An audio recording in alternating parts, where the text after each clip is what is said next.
And welcome here to TalkFCB, and sadly, Barcelona's 100% start to the season, it has come to an end tonight against Sevilla. We haven't lost the game, but we have drawn it, coming from behind for a 1-1 draw. And in the end, to be fair, I think you'd have to say that it was probably a fair result between the two teams who really did fight until the very end to try and get something Barcelona really putting pressure on in the final stages of the game. But overall, we didn't quite do enough. And even on a day where Man United conceded 6, Liverpool conceded 7, we should probably be content that we've come up against a good team in Sevilla and not lost.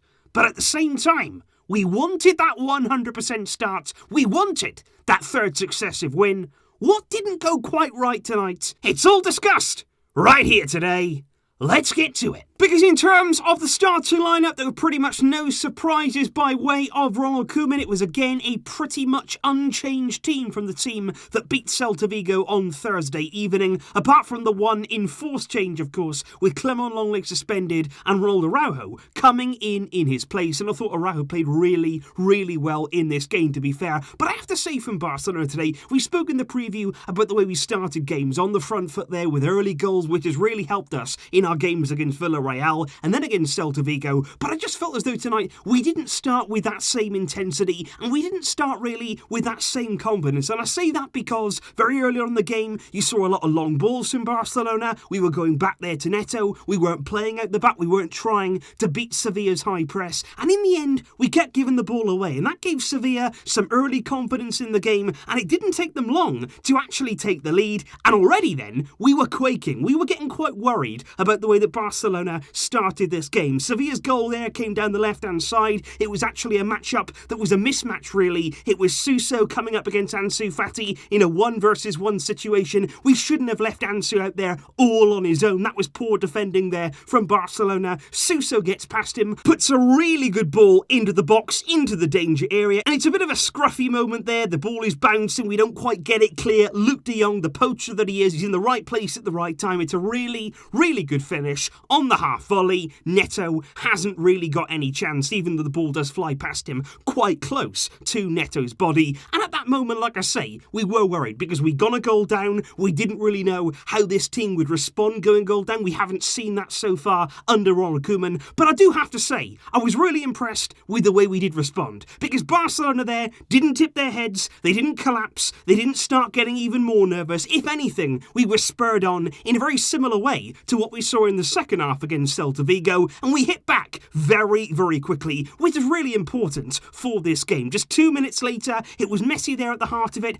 playing that playmaker role. He plays the ball in behind Sevilla, looking for Jordi Alba, and it's actually Jesus Navas who does something brilliant for Barcelona, because as he's trying to get that ball to cut it out, he's stretching there, and he accidentally diverts it right into the path of Felipe Coutinho, who's coming onto it there in a good position, and it's a really good finish from him past Bono, and Barcelona back in the game. And like I say, brilliant moment there for Coutinho to get a very deserved goal. He's deserved that with the way he's played over the past few games, and important to get straight back in the game. But from there, we didn't quite kick on. And to be honest, the next few chances in the game did come courtesy of Antoine Griezmann, who once again tonight did cut quite a frustrated figure, quite a figure there in the team who lacked in confidence. It was a good bit of play from Barcelona, pressing high against Sevilla. We were really getting in their faces there in the first half, winning the ball back up high at the field, and it actually gets played there from Busquets into Ansu Fati, and there's an opening in a central area for Antoine Griezmann, who's moving into the box. But again, just like we saw against Celta, that first touch, it lets him down. It's a heavy first touch. He's chasing that then. He can't really get to the ball in time, and to finish, he's stretching, and for that reason, he can't get the ball on target. So that was disappointing there. A big, big chance in that first half going the way of Antoine Griezmann, which he couldn't convert, and Ansu as well had a shot there saved by the goalkeeper. And again at the start of the second half, it was a really good long ball by Ronald Araujo, who, like I say, had a good game, solid in defence. He was bringing the ball out. He played quite a few of these good long passes. He plays it in behind behind there for Griezmann, who starts his run inside his own half, so he's fully onside, he's running onto it, and this time it's very different, because he's got lots of time to think about it. He takes one touch, then another, then another. I think in the end, that lack of confidence, he takes too many touches, and before you know it, he had all the time in the world,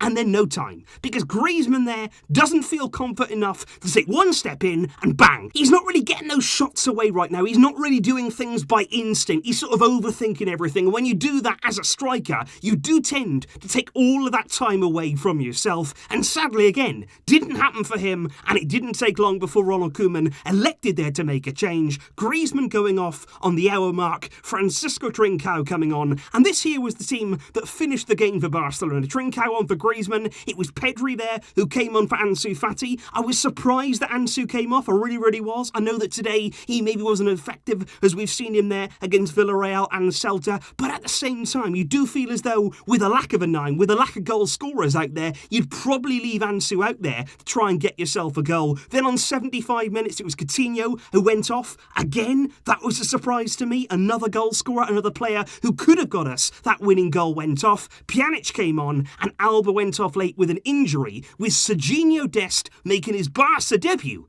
coming on there at left back. And I have to say, really, of those players who came on, I don't really think Trincao did enough. He had a few moments there. He had a big chance there, just moments before the end of the game. He was put through on goal by Lionel Messi, cuts inside. Unlike Griezmann, he does get his shot away, and it's a good effort too, but it's a really good save from Bono. I thought Pedri there, out on the left-hand side, he did some good things. He looks good with the ball, and I also think Pedri worked really hard defensively too. Many times there throughout that second half, he was chasing back, he won the ball back, he turned it over, and he was good in that area. Pjanic, for me, didn't really do enough. There was a moment there late on in the game, he could have had a shot at goal. He didn't. He tried that one more pass, and it didn't come off. Dest, of course, trying to get involved, but it's still very early days, and of course they're playing at left back, even though he can play there. Right back is his preferred area. But the best chance, actually, as the closing stages were upon us, it was actually down the right-hand side. Sergio Busquets was in that area. Frenkie de Jong as the centre-forward. Very strange situation, but we very nearly converted it before finally, one of the final moments in the game, it was a Messi penalty appeal. And I want to know your thoughts on this, guys, because VAR did have a look at it. They said no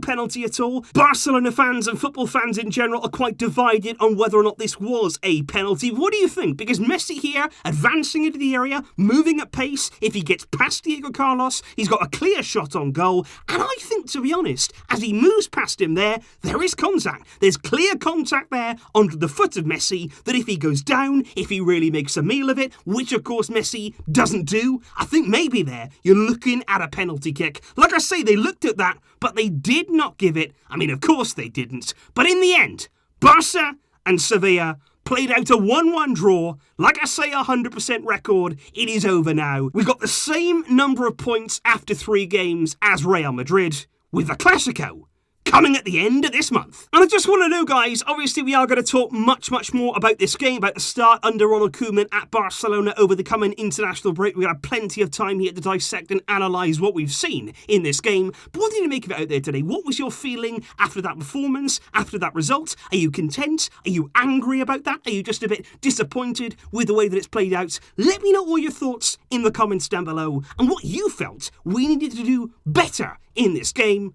Like I say, plenty more analysis coming up. We're going to be talking much more in the days to come. Thank you for watching and enjoy the final part of your weekend. I'll see you very soon with plenty more to come. But until next time, as always, Visca El Barça.